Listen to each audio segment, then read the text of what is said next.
মাটির চুলায় ভাত রান্না হচ্ছে। না না না না সরি, চা বানাচ্ছি।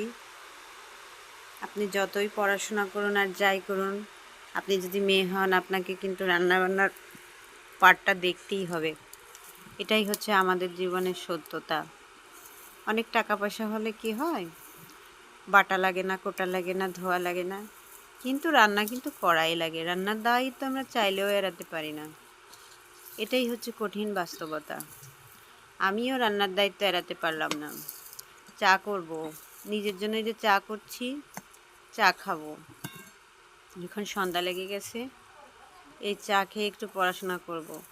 আমি আবার চা না খেলে পড়াশোনা করতে পারি না, ভালোই লাগে না। সন্ধ্যায় মাথা ঝিমঝিম করে, চা খেলে এই ঝিমঝিম ভাবটা কেটে যায়। চায়ের এই উপকারিতাটা আছে, কফি খেলেও ঝিমঝিম ভাব চলে যায়।